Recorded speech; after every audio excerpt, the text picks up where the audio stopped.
Hello everyone, this is Husky here with HDstarcraft, and we are going to be casually commentating some games that he wanted to, and we are going to be doing a lot of games in the future. These were just kind of the first ones we decided to cast, and I believe it's the finals of Mind versus Laylush from some tournaments. The ESL finals is what it's called, and it is European players, but anyways, HD's here. I'm not going to shut him up for too long. How you doing, HD? I'm doing good, man. Thanks for the healthy introduction. And actually, I know a lot of people have been asking me and Husky, everyone really has been asking us to dual commentate together. So I'm really excited to be commentating with you, Husky, since we've been partnering together for so long already, but we don't have that many dual commentaries out. But anyways, yeah, about this game, this is Mind versus Laylish or Lalish, something like that in the European tournament for StarCraft 2.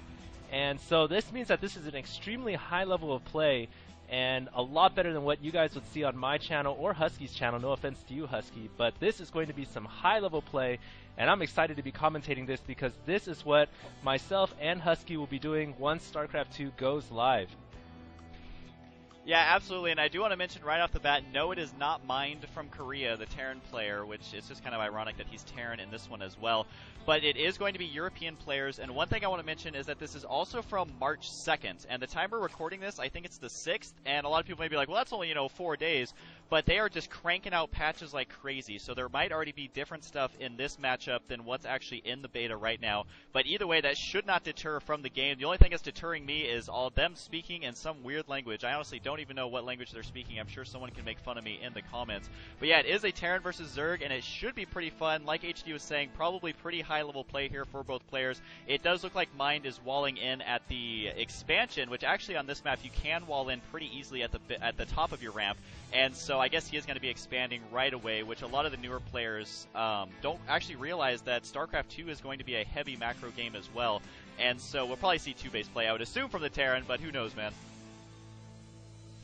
Yeah, this is actually really risky in my opinion because this base, Blistering Sands, also has a very exposable back door, and that drone goes splat right there, but the back door can be broken through by the rocks, so this is pretty risky play from the Terran player, but what do I know? This is high-level play, so maybe Mind, the blue Terran, knows what he's doing. Anyways, you guys saw that scouting STV going down.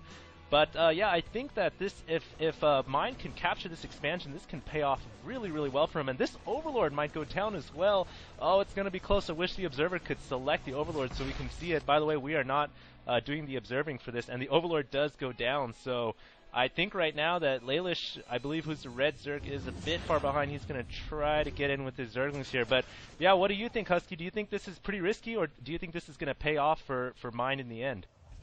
I think it'll definitely pay off for Mind, and one thing I want to mention is the scouting SCV. I mean, he died a little while ago, but the thing about scouting against a Zerg player is that the Zerglings now, they can attack while still running because you don't really have to micro him. Do you know he's probably going to build a supply depot or something here to spot over these rocks, so he knows to run his Marines back here as soon as the Zerglings start to kill it. But yeah, it's really hard to scout a Zerg player.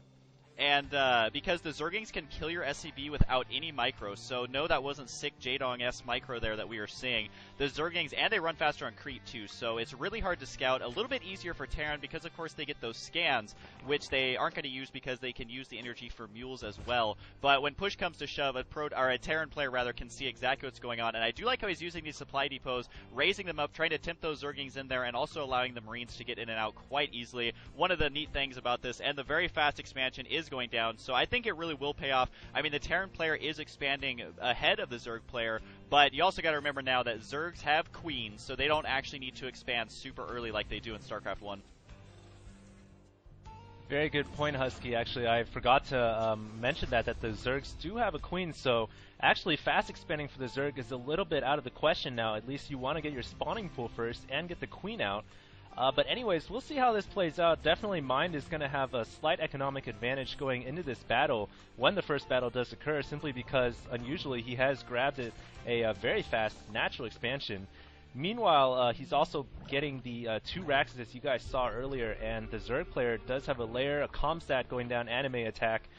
And you guys can see that right now Blue is just macroing up, but he is pushing out with some Marines. So what do you expect to see from this first battle, Husky? I'm actually really surprised to see him pushing out this early because Zerg players actually usually get their roaches first, and so that's why they're getting these sunken colonies, it looks like, or the whatever they're called now. I'm always going to call them a sunken colony. But yeah, he's going to have to run that away, and he's not going to be able to do too much with those Marines there. He may have been trying to do a bunker rush, got a little bit of careless with his SCV, because you can actually refund when you're bunker rushing, you can refund the bunker cost and get the minerals back, so you can continually push without wasting that much money. But I think what he's trying to do is put on early pressure because Zerg players like to get those roaches out really, really early. But roaches are kind of like a 1.5 tier tech unit. I don't know what else to call it, where you just have to get the spawning pool in order to build them. So you can't get them tier 1, which is Zerglings, but you can get them rather quickly. And the Zerg player actually did get a bunch of Zerglings, so he's going to be safe here. I think the one extra creep colony or creep, I always forget what they're called, man. I think it's a little bit over. Spine crawlers. Yeah, there you go, man. I think Sunken Colony is a better name. I actually agree with you. I always call it a sunken colony still. But one thing I want to say about Mind, when he pushed out there, I don't think his idea was to attack. I think he wanted Laylish to overreact, and that's exactly what he did by placing down an extra sunken and producing all these extra lings, and he's going to lose his Overlord here. So, wow, 2 Overlords down already. And right now, actually, the Terran player, Mind, has complete control of the map. So Laylish is a bit far behind, but he's got 2 Evo chambers here. This is pretty crazy, and he's the comsat going down there, but he's got 2 Evo chambers, so you know he's researching for probably melee and for Carapace. You guys can see Carapace down there. And eventually, we're probably going to see Laylish push out with his Zerglings, and he's got Hydralisk, so he's not going roaches. Oh, this is going to be interesting, Husky. What do you expect to see here?